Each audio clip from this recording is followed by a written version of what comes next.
So as Andrew said, my name is Mir Mustafa. I'm the CEO of the Electrical Generating Systems Association, EGSA. EGSA, for those of you that are not aware, is a 501c6. It's a trade association. And we just celebrated our 60th anniversary on March 1st. And so it's been around for a while and it's poised for great growth into the future. I'm very happy to say.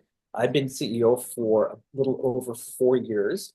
The way that EGSA had been managed prior to my arrival was when you form a trade association, you have different staffing models, and it had been run by a third-party outside management company. The board decided that it was time to take greater control of the future of the organization and the industry, and so they performed a national search with an executive search firm, and I was fortunate enough to come out on top of that search, and been enjoying my time as CEO ever since. About how I got into this role, which I know that you asked me to share some information about that. Before coming to EGSA, I was the Executive Director of Business Development for the National Electrical Contractors Association, NECA. NECA is also a 501c6. It's a very sophisticated trade association. It's been around since 1901. About 4,000 member companies, electrical contractors that all do about half of the electrical work in the country. The interesting thing about NECA, in addition to it being very well established and and having a large budget, what is that all the contractors were signatories to collective bargaining agreements with the union, with the IBEW. Of course, EGSA is not a union association, so it's very different, but it was a great learning environment. And the reason they had hired me and the reason that I stayed there for 9 years was because they were very interested in helping electrical contractors tap into emerging markets. So when I say emerging markets, I'm talking about things like wind, solar, geothermal, CHP, electric vehicles, battery energy storage, data centers, microgrid opportunities, and the like. And so for the 9 years that I was with NECA, I was able to help our members tap into those markets. And I think I moved the market by something like $17 billion as far as, being the chief proponent and architect of that growth while I was at NECA. And so anyhow, the reason that EGSA hired me was both because of my expertise in the energy sector as well as in the association management space. Makes sense. What about backing up beyond that? How did you get inspired or find the power and energy, I guess, overall vertical space prior So to NECA? yeah, Yeah. so moving back chronologically, I had gone to law school, I'd graduated a law degree, I'd begun practicing law, and I had met a client who was interested in starting an advisory firm focused on sustainability and renewable energy, primarily in the commercial space. And he had asked me if I was interested in partnering with him. I never went to law school because I really wanted to practice law my whole life. And it was a tremendous opportunity. And I said yes. And we started this advisory firm together in Chicago. And we did that for a number of years until another opportunity, the NECA opportunity, took us out to DC. And, if I look back on the arc of my career, it's kind of hard to figure out where you're going while you're on the journey. But sometimes when you look back, you can see the common theme or thread. And I realized that I had a love of infrastructure. My father was a civil engineer for the Illinois Department of Transportation for IDOT. He worked that job it was his first job and his job that he retired with. And while growing up, he would, take me to, we'd be driving down the roads and highways and, in the Chicagoland area, and he would point out all the projects that he did. And unfortunately, my father is no longer with us. But having that ability to drive down those roads and remember my dad and think about the lasting impact of his work, I guess it drew me to the infrastructure space as well, but with a little bit different angle focused on the energy space. And so I think that's what created my love for working with members like we have and companies that we that we have in our association, and being in this space. And energy is, of course, the most exciting aspect of the infrastructure space, if you ask me. Definitely. Well, before we jump into EGSA or EGSA, right? I think, well, thank your dad for the awesome roads and projects in Illinois, but then also I got to take a little bit of credit because I get a lot of tickets for driving through Illinois and your tollway for not paying my tolls. So, anyways, it's gotten better. I promise it's gotten better. But why don't we pivot? Why don't we dig into EGSA as an association, right? In a group. I think hearing a little bit about just an overview of that for the audience and sharing, you know, where did it get started, a little of the history, kind of what types of folks make up the membership mix, just an overview of the program and the association, I think would be really helpful. Yeah, so I've got a little presentation here, Oh, and yeah. I will try to move through it quickly. I don't think anybody signed on to this call for a long PowerPoint presentation. And of course, totally happy to answer any questions or hear any comments along the way. Uh, but primarily when an industry comes together to form a trade association, it's because they want to create an equal playing field. They want to have some standardization. They want to have some representation in front of their customer base, and so EGSA did that. Its founding members did that back in 1965. The founding members were primarily the big five OEMs: Caterpillar, Kohler, which is now Relco, Generac, Cummins, and MTU Rolls-Royce. Obviously, the membership has grown beyond just those original OEM members, and whereas it was primarily a manufacturer-led organization, I think over the last 10 or 15 years, it's evolved to be equally a distributor-led organization, or maybe even slightly more as far as, if you look at membership numbers across the different categories. And so it's primarily manufacturers, distributors, dealers, contractors, integrators, manufacturers, reps. And I will get into that a little bit, but every association does things differently. They may have a different focus, whereas like at NICA, for example, there was a huge focus on labor relations because they're dealing with the unions. Primarily, every association is focused on networking and education. Those things are in common, and perhaps advocacy. And so that's what EGSA does and has been doing very well for quite some time, and want to continue expanding upon going into the future. And so with that, I'll move on to my first slide. This slide kind of says it all, right? Since 1965, it's been the premier nonprofit representing the entirety of the on-site power generation industry. So whereas the electrical manufacturers could belong to NEMA, National Electrical Manufacturers Association, or the distributors could belong to NAED, National Association of Electrical Distributors, or the manufacturers reps could belong to NEMRA, National Electrical Manufacturing Reps Association. They don't really, for whatever reason, are members because it's its own ecosystem of on-site power generation. They all kind of belong to this association. So as I said, it unites all these different membership categories under one roof, and we get all the nice synergies that result from that. Obviously, our members get a lot of benefits, whether they're strategic, operational, or financial, through our legislative, regulatory, and codes and standards advocacy, and obviously through our conferences, educational offerings, publications, schools, and certifications, which I'll go into a little bit more here at the as we proceed. But it's about professional and business development, right? Helping establish the relationships can really help your company and really can help you in your career. And EGSA really is the best place to do that in the on-site power generation space. So I will move on. What would you say some of the top benefits, right? You've got a couple of listed there. I think networking, you've talked about some training and enablement, right? But if you had to boil it down to like one or two, the top two benefits of being a part of the EGSA association, what would you say those top two benefits are for members? It's professional and business development. Those are the two top benefits, right? Professional development through our education, through our schools, um, uh, through all the different offerings that we have through our publications, through our participation in our committees, and of course the business development. Lots of people make sales through relationships that they build at our conferences and through our different events and through our different committees. They enter into joint ventures. They do all sorts of projects and work together. Sometimes they, decide to merge, which is we see membership. It's always a good and a bad thing when you see two different members merge, because you have a larger, probably stronger company, but you have one less member at the end of the day. And so, Yeah. it's professional and business development are the two big things, but professional and business development are very broad categories, and there's a lot that happens under those two broad umbrellas. And I'll get into a little bit more specifics just right here, I think. Got it. And so when you talk about the members, it's primarily the individuals that benefit from the membership. The corporation, the companies hold the membership. So, like I said, MSI is a member, but every staff person, every employee of MSI can tap into the benefits, that come from membership in the association. The association fees, is you guys might see if you go onto our website, are pretty de minimis. It's not very expensive to be a member.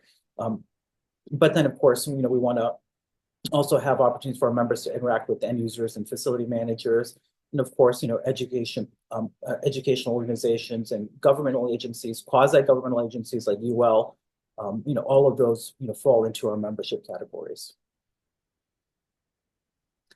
But, it's about connecting, growing, and leading, opportunities that EGSA presents in abundance to our members, lots of opportunities to get engaged. We talked about networking and industry connections, influence and leadership opportunities through our committees and our different task forces, helping guide the future of this industry. Obviously, it's a great opportunity to enhance your brand and your logo and get in front of other companies.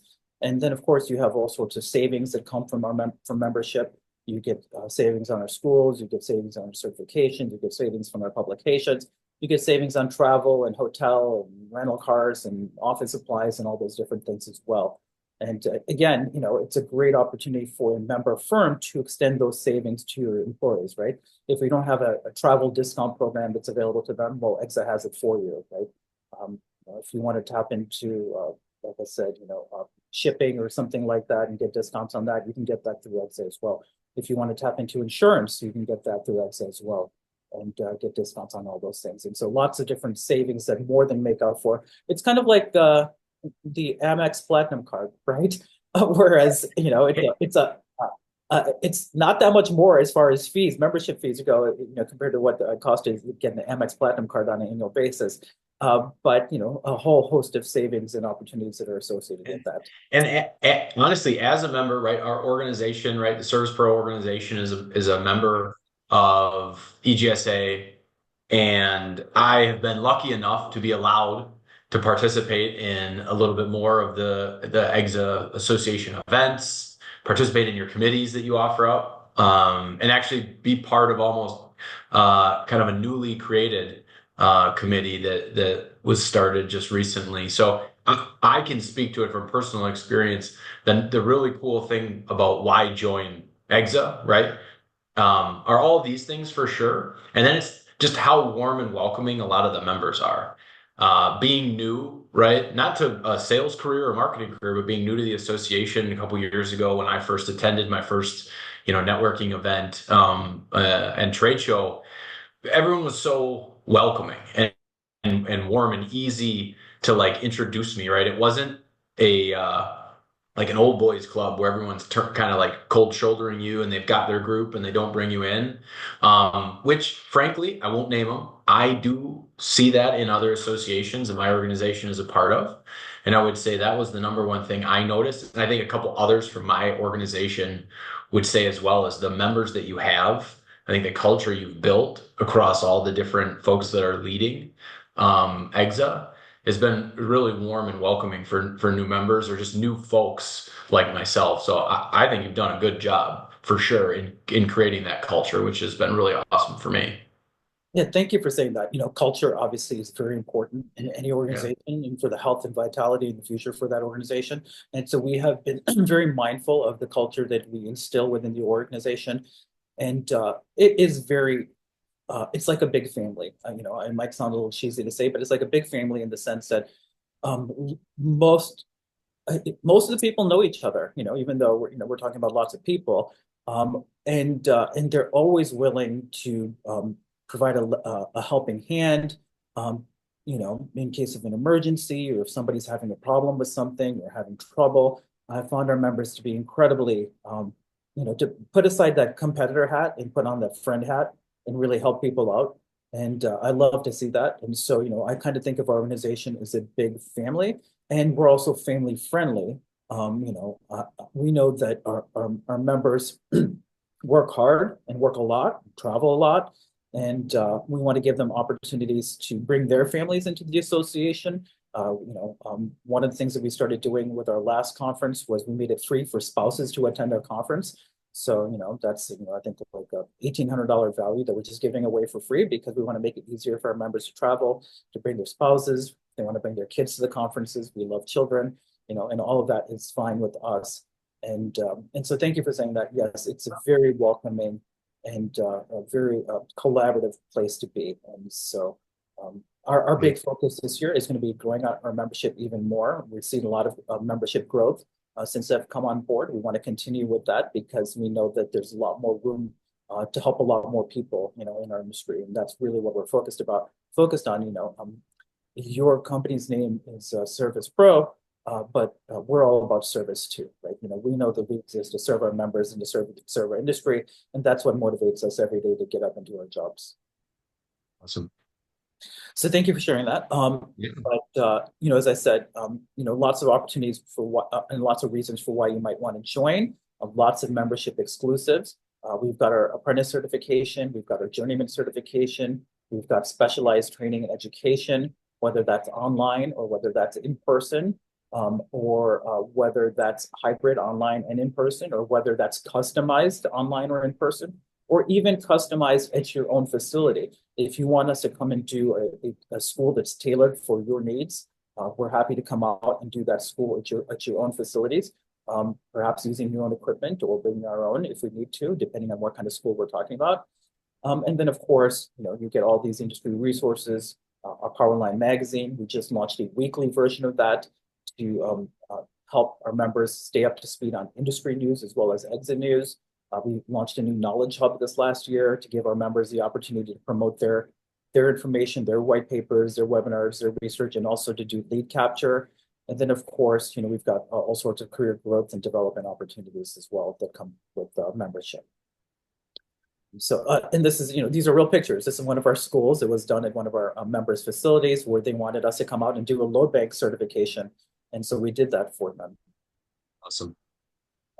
We talked about committees and task forces briefly, Andrew, and maybe you can add a little bit more about this, but again, it's about business and professional development. These are the committees that we have right now. And the one that you were alluding to is artificial intelligence and on-site power. We know that AI is going to have a huge impact on our industry. I don't know, for those of you that followed Jensen Huang, NVIDIA CEO, yesterday, speaking at their annual developers conference about what's going to happen with AI. Obviously, there was a lot of concern with the news out of China and DeepSeek, whether the infrastructure spending was justified. And I think that the takeaway from his talk yesterday is that all of that was overblown, and there's going to be trillions of dollars more in data center infrastructure coming in the coming few years. I just read, I think earlier today, that Rolls-Royce basically saw the greatest amount of revenues in their history, over $5 billion in revenue in 2024. I think that it was something like a 40% growth in operating profits, something like 25%, the majority of the growth coming from backup power from MTU power systems, and 46% of that was from just the data center space. And so we know that AI is going to mean a lot more work. There's going to be a lot more work in data centers for our members, but of course, AI is going to have a lot more impact, not just in the type of work we do, but how we do the work. And so that's what this task force has been focused on. You've been very helpful. Steve Berry from your company is also involved as the chair of that AI task force. We've been doing some really great publications and white papers. We have 2 more coming out in our next quarterly edition of Powerline magazine. So there's a lot going on in the AI space. Codes and standards is probably one of the committees the big OEMs find most important. It's the one that they all have representation on. And we have a UL 2200 subcommittee where we have great access to the code making bodies. We have great representation on the different code making panels and technical committees with primary seats and alternate seats. And also our members have their individual seats. And so we've been very successful in the transition that we made after I came on board from just monitoring the different codes and standards to actually moving over to advocating for what we want and influencing what the desired outcome that we want to see. And so that has been doing very well. We've got our distributor dealer committee. We've got our education committee. Education has done very, very well this last year. The demand for education has gone through the roof. We saw over a 2x increase in our budgeted revenues for education last year, and we can see continued growth going into the future with all our different offerings. We really want to meet our members with where they're at. We have a new engineering subcommittee under education that's going to be focused on engineering education, and they're going to be working with our education committee, education committee, to create a new engineering school to help train consulting specifying engineers on the way that we'd like to see them trained and give greater opportunities for our members to interact with them. The distributor dealer committee that just alluded to, aforementioned a minute ago, is going to be focused on creating a new sales training school as well. And so we're going to have these two new schools coming up, a new engineering school, a new sales training school. Government affairs is something that I'm very excited about. We just launched it this year. Obviously, we're seeing a lot of uncertainty as far as what the new administration is concerned. We always see this every time there's a change in presidential administrations, but this is perhaps a little bit of a different level as far as the uncertainty surrounding tariffs. We saw the big automakers go out and get their exceptions, right, for a 1 month delay on tariffs. And we'd like to send a letter to the White House soon. And we've seen the big OEMs also jump on this committee as well. We're going to have a government affairs panel coming up at our upcoming spring conference. We're going to be putting together our policy positions. We're going to be getting in front of legislators and regulatory agencies. And hopefully in 2026, although this hasn't been announced yet, our fall conference is going to be in Washington, D.C. And we're going to try to do a legislative flying event where we take our policy folders and our positions and help set up meetings between our members and their elected officials. And so really excited about this new committee really taking off and the excitement we're seeing from our members. As soon we will open it up to other members that may want to join and become part of that committee, with the understanding that you do have to have some sort of policy or government affairs background to be part of the committee. Of course, membership and marketing, which is focused on membership and marketing and membership growth. Really do want to get over that, get to 500 members this year. We finished with 467 last year, which might be the most the association's ever had.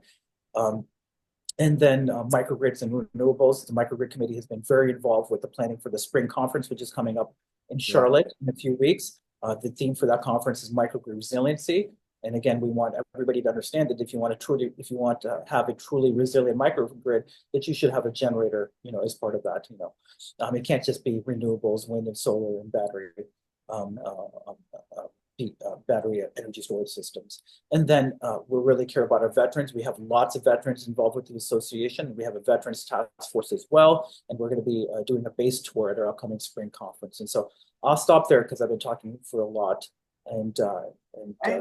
The only thing I think that might be helpful, and maybe you mentioned it and I missed it, but say you're a part of the EGSA Association today, right? Your organization, you as a person are. How do you get an opportunity to join these committees? What's the process? I guess you talked about government affairs, you need a little bit of a background there, but what about some of the other ones? How can somebody get involved or join any of these committees?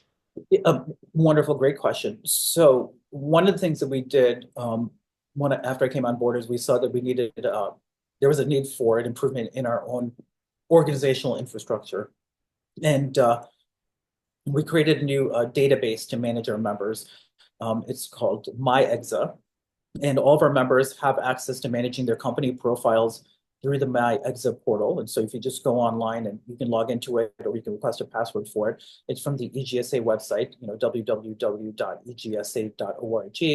And you can become a member there, or if you're already a member, you can log into your company profile, and then you can either add individuals in your company under your company profile, because we don't know all the people that work for our individual member companies, or they can just or you can self-direct yourself. You can go to the My EGSA profile, search for your company, create a profile for yourself, sign up for it, and then you can select what committees you want to be on. The committees are all open committees for now. Perhaps UL 2200 is the only one that's kind of closed, but and maybe government affairs is kind of closed while we get it up and running to full speed. But anybody can just go on, find their company, associate their profile with it, and then join whatever committee that they want to join. And then what happens is that the committees meet on a quarterly basis. Previously, our committees were only meeting at the conferences. We said that's not enough. We need to meet virtually on a quarterly basis, in addition to the two conferences, the spring and fall conference. And so you can sign up yourself just through our website. Awesome. Great question. And then, we talked about some of these events, we've got two conferences, we've got multiple schools going on a year. Our spring and fall conferences, again, the spring one is coming up in Charlotte. In the Charlotte area, we'd love to have all of you there. But it has a trade show component to it, lots of networking activities, lots of fun stuff going on. You can find that information on our website as well. Here are the conference dates and locations. The spring conference, Microgrid Resiliency, is at the Sheraton Le Meridian in Charlotte, North Carolina, April 6th through the 8th. I think I've been saying 5th through the 7th. I just need to make sure I get there on the right day, but it's the 6th through the 8th. And the fall conference is October 5th through the 7th. That's probably why I've been messing that up. And that theme, although it hasn't been announced yet, we're going to be in Orlando. It's going to be disaster response and recovery. We did a lot of work last year to help FEMA with their hurricane response in North Carolina and in Florida. If there's still a FEMA going forward, I'm not sure. We'll see about, continuing that relationship and perhaps improving upon it. I think that they definitely have room for improvement over at FEMA as to the way they come together and marshal resources in times of natural disasters. And so this is the working title right now, Disaster Response and Recovery. Obviously, the focus is going to be on emergency power primarily, as opposed to perhaps water or cleanup. But looking forward to that as well.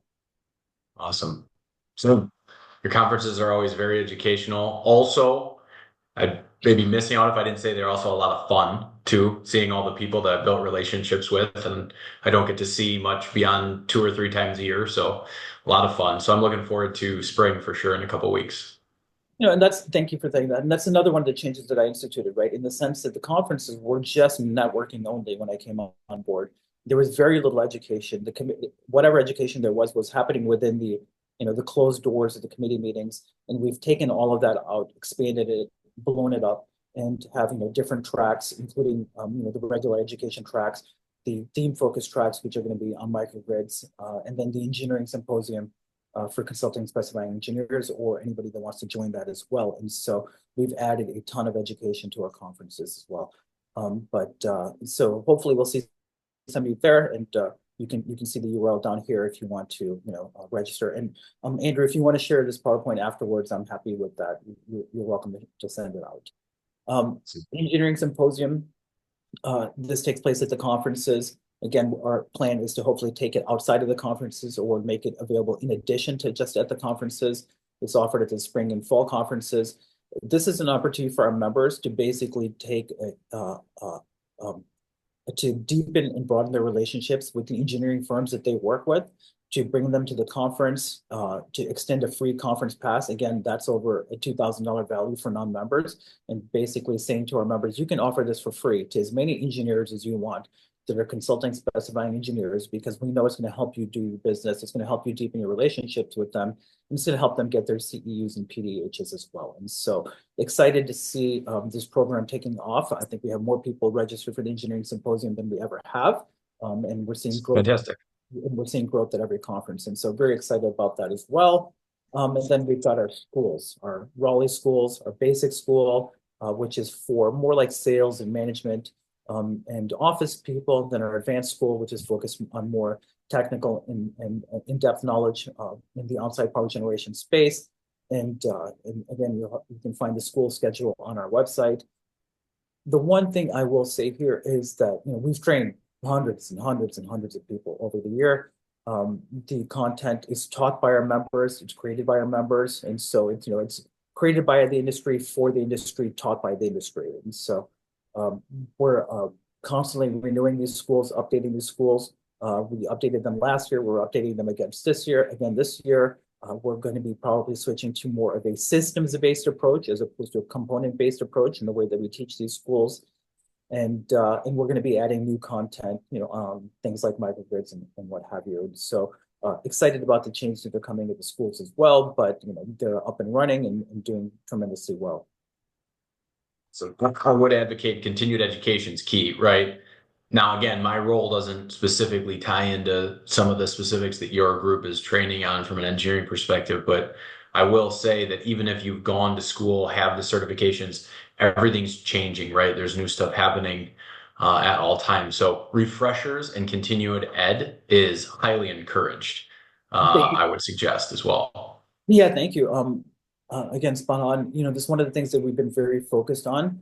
Um, we want to be able to train the pizza guy off the street, who's never worked in our industry, who is looking for a career change, and basically have him in about 45 days, and train him up to be a level one service and maintenance technician, right? That's on one end.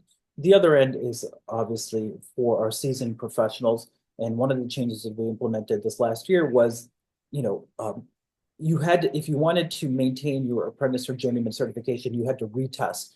Not a lot of people obviously were doing that at the apprentice level, but the requirement was that you had to retest every 3 years for the journeyman certification. We've gotten rid of that requirement and instituted a continuing education requirement that basically says just submit whatever continuing education that falls into these different categories, and we will recognize that, and understand that you haven't stopped learning, that you continue to focus on your own professional development, and you can maintain your certification that way. And so we are big believers in professional development and education at the association. Yep. Yep. Agreed. Awesome. And then, we talked about the apprentice certification, we talked about the journeyman certification, then of course we got a load bank certification as well. The apprentice certification and journeyman certification are different in the sense that they're just straight up tests that we administer with a third party. But the load bank certification is actually a on-site certification where we go to a location, a member location, we do some load bank school or load bank education, and then we test people right there hands-on, and if they pass, they get certified at the end of that as a load bank technician. And so Do these vary in length of how long these certification or on these classes take? Like, is it one day? Is it a week? Is it multiple? Is it just a couple hours? Like, do you have any yeah, guidance on that? they're all multi-day, right? And so if you want to, so let me clarify. The apprentice and journeyman certification is just an exam you take. You can take it at your own facility, as long as you follow our proctoring requirements, Mm. and you can sit down for that exam. It takes a few hours. Uh, the Raleigh schools, the basic school and the advanced school are multi-day, right? 3 days, 4 days. Of course, we can also do customized versions that are shorter or longer for that. And then the load bank certification, I believe, is 3.5 days of uh, of going through and doing the different uh, demonstrating the different skills that convey to us that you're qualified and deserving of the certification. Understood. And then, of course, we've got our publications, our buying guide, our magazine, which is Powerline. It's getting bigger, it's getting thicker, it's getting more content in it. And soon, hopefully, we'll start putting in some more multimedia content as well. And as I said earlier this year, we launched a weekly version of this to supplement the quarterly publication. Lots of great information, articles written by our members, lots of case studies, lots of news, and lots of thought leadership. Our buying guide, which is a great opportunity for our members. It's free. We put it out every year. Previously, another organization, another company was doing this for us. We took control of it to help our members get greater exposure. And it's basically a way of talking about the products and services that you offer and getting those in front of your customers, which we help with.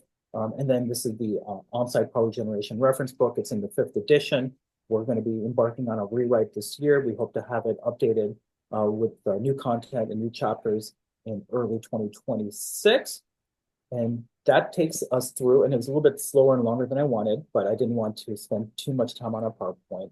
But that takes us through the bulk of it. And of course, I'm happy to answer any further questions from yourself or any of the audience here today.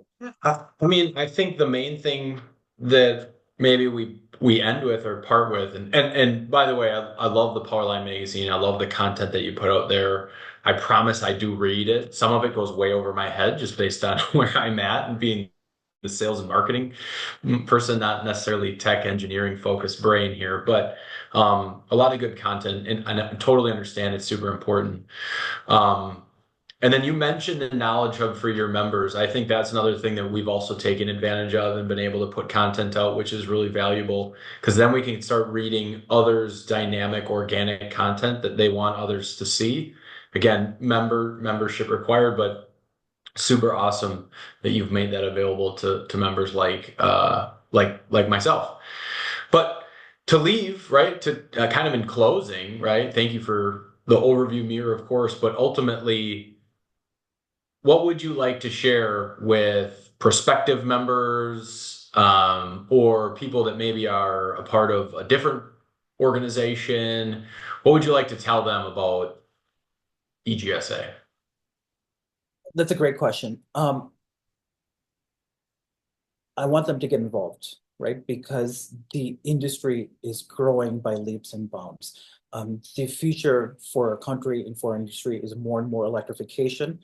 We have a big role to play in helping strengthen the grid and helping strengthen our economy and helping strengthen our member companies.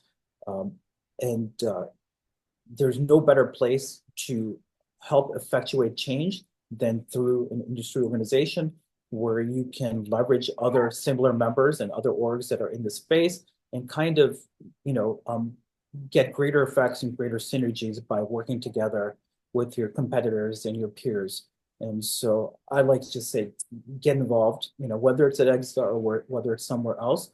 All of you are thought leaders. You all have a lot to give. Um, I think that, you know, being involved with an association involves volunteering.